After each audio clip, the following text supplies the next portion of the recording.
بسم اللہ الرحمن الرحیم۔ قرآن مجید کو کھولیں تو پتہ چلتا ہے کہ علم کس کو کہتے ہیں۔ کسی چیز کی حقیقت سے آشنا ہونا یہ علم ہے۔ علم پڑھنے سے اگر آپ کو اپنے رب کی معرفت نصیب نہیں ہوئی تو آپ کے پاس علم نہیں۔ علم سے انسان کو اپنی زندگی کے مقاصد کا ادراک ہوتا ہے، مجھے میرے رب نے کیوں پیدا کیا۔ اگر زندگی کا مقصد ہی کوئی نہیں ہے، صرف کھانا پینا اور سونا اور کھیلنا ہے، انجوائے کرنا ہے، تو یہ تو جانور بھی کرتے ہیں۔ آپ کا اشرف المخلوقات ہونا یہ بھی تو کوئی تقاضا کرتا ہے۔ کھانے پینے میں تو شاید جانور زیادہ کھاتے ہیں۔ زندگی کے مقاصد کا ادراک علم سے ہوتا ہے۔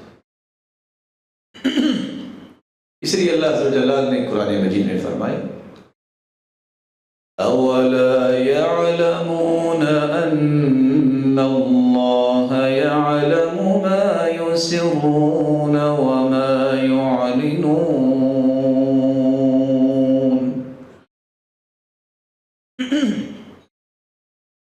ان کو اس بات کی حقیقت سے آگہی نہیں کہ اللہ عز و جل تو ظاہر اور باطن دونوں کو جانتے ہیں۔ سے گزارش کیجیے، اسپیکر اس لیے ہوتے ہیں کہ آواز صحیح لوگوں تک پہنچے، اس کو بہتر کروائیے۔ تو کسی چیز کی حقیقت سے آشنائی یہ علم ہوتا ہے، بلکہ اللہ تعالیٰ نے اس آگہی کا رخ کتنا خوبصورت بیان کیا اور فرمایا وَلَمَّا بَلَغَ أَشُدَّهُ آتَيْنَاهُ حُكْمًا وَعِلْمًا۔ یوسف علیہ السلام جو ہی جوانی چڑھے، ہم نے جہاں حکمت و دانائی اسے عطا کی، اسے علم یعنی نبوت عطا کی۔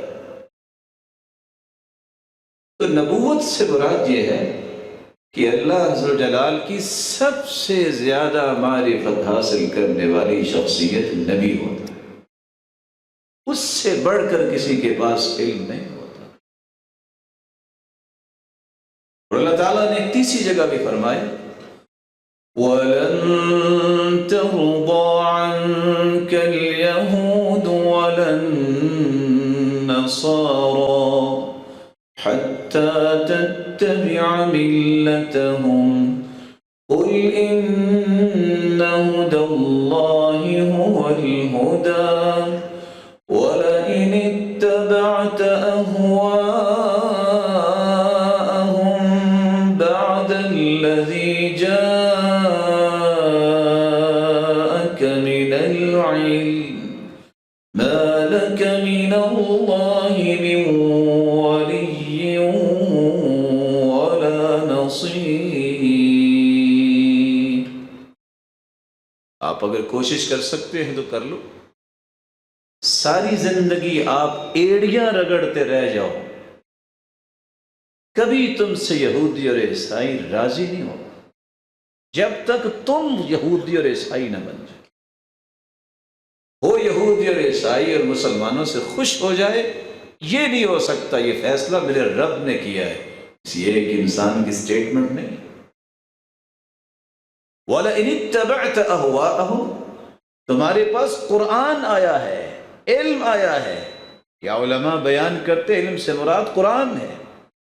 ہمارے پاس ایک ایسی کتاب آئی ہے جس کو اللہ عز و جل نے اتارا ہے، اس کتاب کے آ جانے کے بعد بھی اگر تم نے ان کی پیروی کی، ان کی خواہشات پہ قدم رکھے، تو یاد رکھنا مَا لَكَ مِنَ اللَّهِ مِن وَلِيٍّ وَلَا نَصِيرٍ، نہ دنیا میں تمہارا کوئی دوست ہوگا، نہ تمہارا کوئی مددگار۔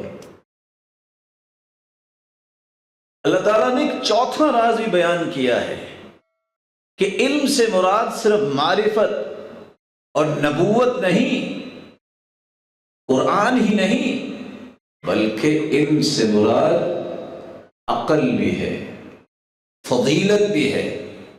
روئے زمین پہ سب سے افضل وہ ہوتا ہے جس کے پاس علم زیادہ ہوتا ہے۔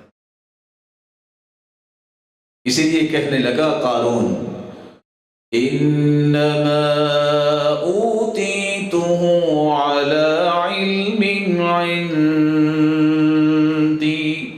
یہ میری فضیلت ہے کہ میرے پاس اتنا مال ہے۔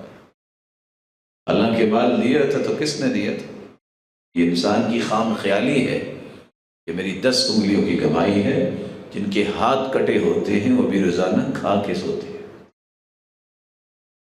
روئے زمین پہ سب سے بڑا عقل مند کسی نے دیکھنا ہے تو وہ ہے جس کے پاس علم۔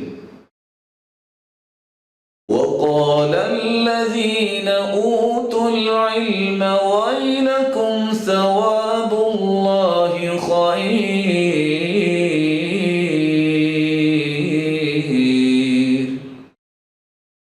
جہاں اکڑ کے چلا قارون، دنیا میں تھت انسان چھوٹی عقل والے کہنے لگے کاش ہمیں بھی ایسا مال ملے، ہم بھی ایسے لباس پہن کے اکڑیں۔ لیکن جن کو اللہ نے عقل سلیم سے نوازا تھا وہ کیا کہنے لگے؟ وَيْلَكُمْ، اور تمہارا ستیہ ناس ہو، ثواب اللہ خیر، تم نے چند ٹکوں پہ اپنے ایمان کو بیچ دیا۔ اللہ نے جو نعمتیں تیار کی ہیں وہ کتنی بہتر ہیں، وہ تمہاری سوچ بھی آج تک پیدا نہیں ہوئی۔ لا عین رأت، کسی آنکھ نے وہ نعمتیں آج تک دیکھی نہیں ہیں۔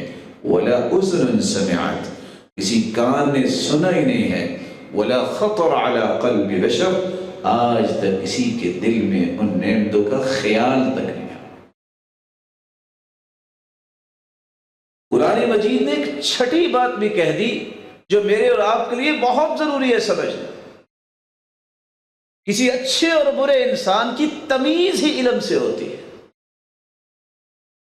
وَمَا أَصَابَكُمْ يَوْمَ الْتَقَى الْجَمْعَانِ فَبِإِذْنِ اللَّهِ وَلِيَعْلَمَ الْمُؤْمِنِينَ۔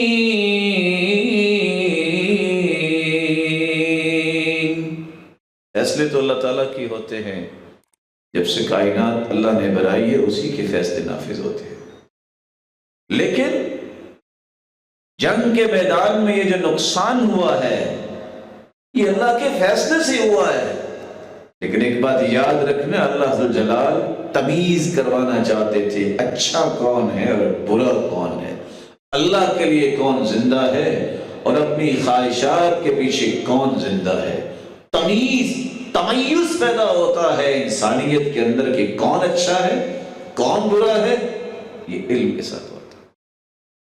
یہی وجہ ہے اللہ ذوالجلال نے اتنی بڑی بات کہہ دی، جہاں اللہ ذوالجلال نے اپنی توحید کی گواہی دی ہے اور پھر اپنی نورانی مخلوق کو اس گواہی میں شامل کیا ہے۔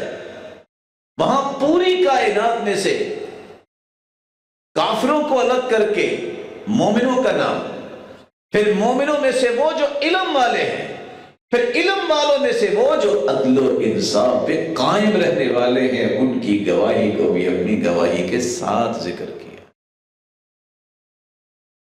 ان الدین عند اللہ الاسلام وما اختلف الذین اوتوا الكتاب الا من بعد ما جاءهم العلم شهد الله أنه لا إله إلا هو والملائكة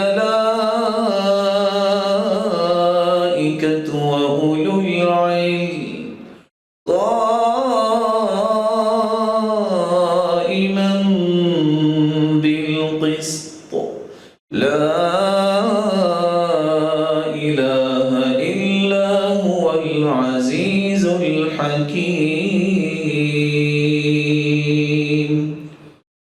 اللہ نے بھی گواہی دی، یہ گواہی نورانی فرشتے بھی دیتے ہیں، اور عدل و انصاف پر قائم رہنے والی وہ ہستیاں جن کو علماء ربانیین کہتے ہیں، ان کی بھی یہی گواہی ہے کہ عبادت کے لائق صرف ایک اللہ کے ساتھ۔ ان 7 پہلوؤں کو سمجھنے والا انسان کبھی بھی علم سے نفرت نہیں کرتا، کبھی بھی علم سے پیچھے نہیں رہتا۔ اور کتنی بڑی بات، اس کی وضاحت پہ اللہ کے رسول نے بیان کرتے ہیں، فضل العالم علی العابد کفضل علی ادناکم۔ میرے صحابہ، ایک علم والے کی فضیلت بغیر علم والے پر اتنی ہے میرے صحابہ جس طرح میری فضیلت آپ پر ہے۔ نبی کی فضیلت صحابہ پر کفضل القمر لیلۃ البدر علی الکواکب۔